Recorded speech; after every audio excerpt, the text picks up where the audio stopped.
a certain examination 77% candidates passed in English and 34% failed in mathematics.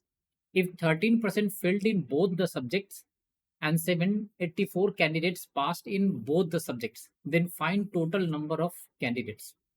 दो subject है English और आपको given है मैथ्स। इसमें पास और फेल को लिखो डेटा को। इसमें मान लो ये पास हो रहा है और ये फेल हो रहा है। मैथमेटिक्स में भी उस तरह से मान लो ये फेल हो रहा है और ये पास हो रहा है। ये क्लियर है?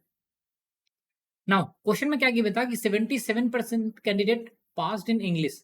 तो इंग्लिश में पास होने वाले कितने हैं? 77%। तो फेल कितना होगा? इन दोनों का difference, that imply 23%। Now next information में क्या कह रहा है कि 34% फेल्ड इन मैथमेटिक्स।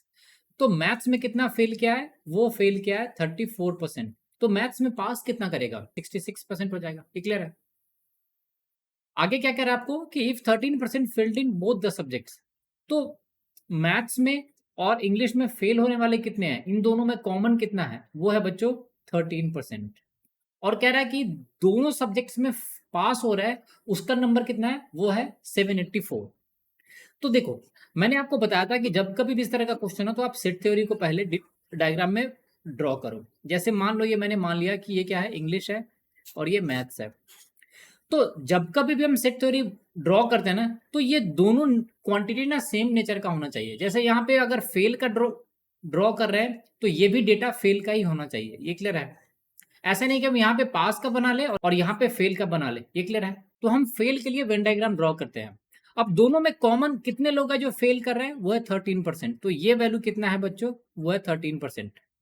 और मैथ्स में फेल होने वाले टोटल कितने थे? वो है 34%। तो इस पूरे वैल्यू का वैल्यू कितना होगा? 34%। तो ये रीजन कितना हो जाएगा? सिंपली 21%। इंग्लिश में फेल होने वाले कितने हैं? 23। और ये कॉमन है 13। तो ये रीजन कितना हो जाएगा? 10%। तो अगर मैं आपसे पूछूं कि टोटल कितने परसेंट बच्चे फेल हो रहे हैं, तो आप क्या करोगे? इन सभी का सम। तो total number of fail percentage में कितना मिल जाएगा? वो मिल जाएगा सिंपली इन सभी का सम। तो ये कितना हो जाएगा? ये 44% हो जाएगा। तो अगर टोटल 44% फेल हो रहा है तो पास कितना होंगे? तो पास कितना हो गया? 100 माइनस 44, दैट इंप्लाई 56%। और इसी 56% का वैल्यू किसके इक्वल गिवन है? 784 के। तो 1% का वैल्यू किसके इक्वल होगा? Simply 784 divided by 56।